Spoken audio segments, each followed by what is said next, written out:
నమస్తే, welcome to our channel. నేను మీ అంకిత. జనసేన పార్టీ అధినేత AP deputy CM Pawan Kalyan కు మావోయిస్టులు బెదిరింపు లేఖ అయితే రాశారు. సో అది ఎంతవరకు నిజం? ఇది నిజంగా మావోయిస్టులే రాశారా, లేకపోతే వైసీపీ పార్టీ వాళ్ళే ఈ లేఖను రాయించారా అన్న విషయాన్ని చర్చించడానికి నాతో పాటు senior analyst KVV Prasad here with us. ఆయనతో మాట్లాడి మరిన్ని విషయాలు తెలుసుకుందాం. నమస్తే సార్. సార్, ఇప్పుడు చూసుకుంటే డిప్యూటీ సీఎం పవన్ కళ్యాణ్ కి ఒక లేఖ అయితే వచ్చింది. అది మావోయిస్టులు రాసి బెదిరించినట్లు తెలుస్తుంది. అయితే నిజంగా మావోయిస్టులు రాసేగా వాళ్ళకి ఏం అవసరం ఉంటుంది సార్? ఇప్పుడు ఒకటమ్మా, మావోయిస్టులు రాయడానికి ఇప్పుడు ఆయన రాష్ట్ర ప్రజలకి లేకపోతే రాష్ట్రానికి వ్యతిరేకమైన కార్యక్రమాలు ఏమైనా చేస్తున్నారా, లేకపోతే జగన్మోహన్ రెడ్డి ప్రభుత్వంలో జగన్మోహన్ రెడ్డి అండ్ గ్యాంగ్, జగన్మోహన్ రెడ్డి ఎంపీలు ఎమ్మెల్యేలు చేసినట్టుగా విధ్వంసం అయినా చేస్తున్నారా, దోపిడీలు అయినా చేస్తున్నాడా, లేకపోతే అరాచక పాలన అయినా చేస్తున్నాడా, లేకపోతే ఇటు ప్రతిపక్ష నాయకులను ఏమైనా హింసిస్తున్నాడా, కొడుతున్నాడా, చంపుతున్నాడా, ప్రతిపక్ష పార్టీ కార్యకర్తని చేయట్లేదు కదా. డెఫినెట్ గా ఇది ఫేక్ లెటర్ అని నేను నమ్ముతున్నాను. ఇప్పుడు గత 5 ఏళ్లుగా జగన్మోహన్ రెడ్డి చేసిన ఇంత విధ్వంసం, ల్యాండ్, శాండ్, వైన్, మైన్ రూపంలో అతను చేసిన దోపిడీ, అన్ని వ్యవస్థల్ని భ్రష్టు పట్టించి అన్ని వ్యవస్థల్లో ఎక్కడెక్కడ ఏ విధంగా దోచేయాలో రాష్ట్రాన్ని చెరుగ్గడగా నవిలి మింగేశాడు. అతను అనుచరులు అందరూ అలీబాబా 40 దొంగల్లాగా ఏ విధంగా రాష్ట్రాన్ని భ్రష్టు పట్టించారో మనం చూసాం. ఏ విధంగా ప్రతిపక్ష నాయకులను ఇబ్బంది పెట్టారో మనం చూసాం. ఏ విధంగా ప్రతిపక్ష పార్టీ యొక్క కార్యకర్తలు యాక్టివ్గా ఉన్న వాళ్ళందరినీ హింసించారో చూసాం. ఏ విధంగా చంపారో కూడా చూసాం. ఎంతమంది భూములు, ఎంతమంది ఇళ్ళు, పొలాలు, స్థలాలు ఏ విధంగా దౌర్జన్యంగా లాక్కున్నారో మనం చూసాం.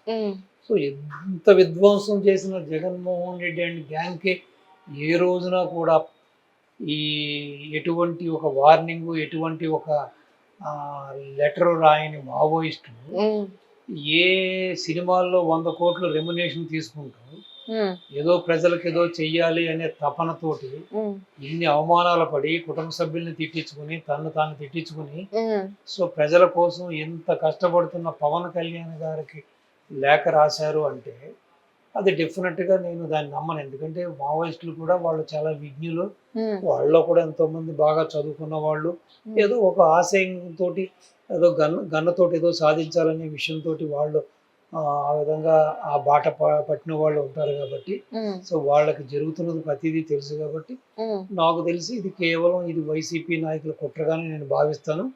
సో వైసీపీ నాయకులు వీళ్ళు, ఎందుకంటే ఆయన చాలా అగ్రెసివ్ గా వెళ్తున్నారు కాబట్టి సో ప్రతి సమస్యని కూడా ఇమీడియట్ గా ఆయన దాన్ని రెక్టిఫై చేస్తున్నారు కాబట్టి ఆయన ఏదో విధంగా డిఫెన్స్ లోగా నెట్టడానికి, ఏదో విధంగా ఈ విధంగా బెదిరించడానికి ఈ వైసీపీ నాయకుల కుయుక్తిగానే నేను అనుకుంటున్నానమ్మా.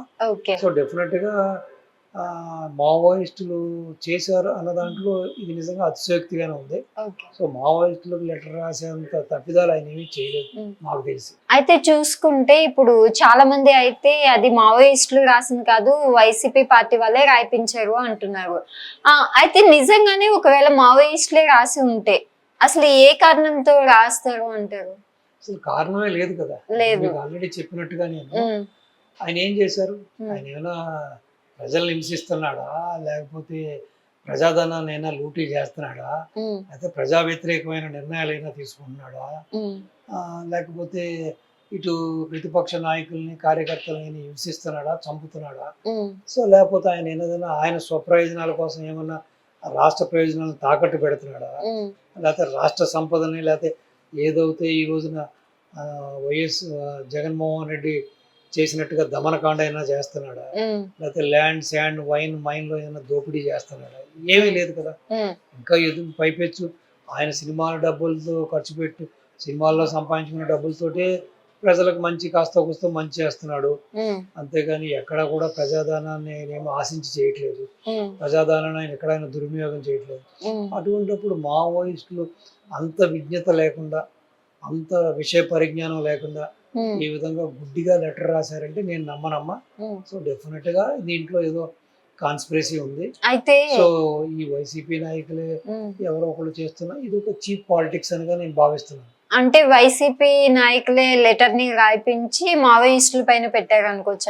అంతే కదమ్మా, అంతే కదా. అంతకు మించి వీళ్ళు రాయడానికి లేకపోతే ఆయన ఏదన్నా ప్రశ్నించడానికి కూడా ఆయన దగ్గర తప్పిదం ఎక్కడుంది? ఉమ్, ప్లస్ రెండోది ఇంకోటి, ఉమ్, పార్టీ అధికారంలోకి వచ్చి ఇంకా పట్టుమని 1 నెల రోజులు కూడా అవలేదు కదమ్మా. ఉమ్, ఈ నెల 12 వస్తే అవును. ప్రమాణం, వాళ్ళ మంత్రులుగా ప్రమాణ స్వీకారం చేసి ఉమ్, ముఖ్యమంత్రిగా ప్రమాణం చేసి బాబు గారు ఈ నెల 12 వస్తే నెల అవుతుంది. ఉమ్, సో అవ్వకుండానే ఏదో వాళ్ళు చెప్పిన కొన్ని మంచి మంచి పనులు, ఆ రాక్షస చట్టం ఏదైతే ఉందో ఉమ్, ఆ ల్యాండ్ టైటిలింగ్ యాక్ట్ ని రద్దు చేయడం జరిగింది. ఉమ్, అలాగే మెగా డిఎస్పీని ప్రకటించడం జరిగింది. 16,000 పైచిలకు జాబ్స్ కి వాళ్ళు నోటిఫికేషన్ జారీ చేయడం జరిగింది. ఉమ్, అలాగే ఇస్తామన్న ప్రకారం కూడా ఏదైతే అంతకు ముందు ఉన్న 3,000 ప్లస్ 4,000 కలిపి 7,000 రూపాయలు పింఛన్ ఇవ్వడం జరిగింది. ఉమ్, సో వాళ్ళు ఒక ప్రణాళిక ప్రకారం, ఒక పద్ధతి ప్రకారం, ఉమ్, సో 1 by 1 వాళ్ళ వాగ్దానాలను కూడా నెరవేర్చుకుంటూ వెళ్తున్నారు. ఉమ్, మెల్లిగా రాష్ట్రాన్ని గాడిలో పెట్టడానికి వాళ్ళ యొక్క కృషి చేస్తూ ఉన్నారు. అవును. ఇది కేవలం ఈ యొక్క వైసీపీ నాయకుల కుట్ల యత్నము, కుట్ల ప్రయత్నం ఇది. ఉమ్, ఏదో విధంగా ఆయన ఏదో బెదిరించాలనో, లేకపోతే ఆయన ఏదో ఈ విధంగా భయపెట్టాలనో వీళ్ళు చేస్తున్న ఈ ఒక చీప్ పాలిటిక్స్ గా నేను భావిస్తాను. ఉమ్, సో మావోయిస్టులకి ఆ మాత్రం విజ్ఞత లేకుండా ఉండదని నేను అనుకోను. ఉమ్. సో ఇది డెఫినెట్ గా వీళ్ళ యొక్క చీప్ పాలిటిక్స్ వీళ్ళే సృష్టించారండి. వీళ్ళే సృష్టించారు. సో definitely అయితే సార్ ఇప్పుడు చూసుకుంటే ఇప్పుడు మన పవన్ కళ్యాణ్ గారికి లెటర్ రాసి బెదిరించాల్సిన అవసరం ఏముంది? ఒకవేళ అంటే ఆయన భయపడితే వీళ్ళకి వచ్చే లాభం ఏంటంటారు? ఏమీ లేదు. ఇప్పుడు ఆయన చాలా స్పీడ్గా ఆయన పనులు ఆయన చేసుకుంటూ వెళ్తున్నాడు. ప్లస్ ఆయన ఎవరైతే ఆయన తర్వాత నెక్స్ట్ పార్టీలో సెకండ్ పొజిషన్లో ఉన్న నాదెండ్ల మనోహర్ గారు కూడా ఆయన ఇప్పుడు సివిల్ సప్లైస్ మినిస్టర్గా ఉన్నారు. ఉమ్, ఆయన అక్కడ వైసీపీ నాయకులు ఎవరైతే ఉన్నారో ఆ కాకినాడ ప్రాంతంలో చంద్రశేఖర్ రెడ్డి వాళ్ళంతా ఉమ్, వాళ్ళు చేసిన స్కామ్స్, ఉమ్, ఆ సివిల్ సప్లైస్లోను ఆ రేషన్ బియ్యంలో చేసిన స్కామ్స్ అన్నిటిని కూడా ఉమ్, ఆయన బయటికి తీస్తున్నాడు. అవును. సో బహుశా ఇవన్నీ కూడా ఏంటంటే ఏదో విధంగా వీళ్ళని కాస్త వీళ్ళ వేగాన్ని తగ్గించడం కోసం, తగ్గించడం ఆ, వీళ్ళ వీళ్ళ ఆ స్పీడ్ని కొంచెం కంట్రోల్ చేయడం కోసం స్పీడ్ బ్రేకర్లుగా భావించవచ్చు మనం.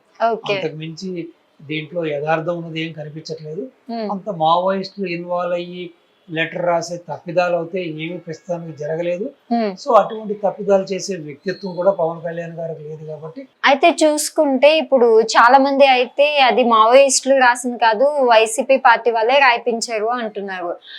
అయితే నిజంగానే ఒకవేళ మావోయిస్టులే రాసి ఉంటే అసలు ఏ కారణంతో రాస్తారు అంటారు? అసలు కారణమే లేదు కదా. లేదు. మీకు ఆల్రెడీ చెప్పినట్టుగా నేను ఉమ్, ఆయన ఏం చేశారు? ఉమ్, ఆయన ఏమైనా ప్రజల్ని హింసిస్తున్నాడా, లేకపోతే ప్రజాధనాన్ని అయినా లూటీ చేస్తున్నాడా, ఉమ్, లేకపోతే ప్రజా వ్యతిరేకమైన నిర్ణయాలు అయినా తీసుకుంటున్నాడా, ఉమ్, లేకపోతే ఇటు ప్రతిపక్ష నాయకుల్ని కార్యకర్తలని హింసిస్తున్నాడా, చంపుతున్నాడా? ఉమ్, సో లేకపోతే ఆయన ఏదైనా ఆయన స్వప్రయోజనాల కోసం ఏమన్నా రాష్ట్ర ప్రయోజనాలను తాకట్టు పెడుతున్నాడా? ఉమ్, డెఫినెట్ గా ఫేక్ గానే మనం భావించాలి. ఉమ్. ఇది వైసీపీ నాయకుల కుట్రగానే మనం భావించాలి.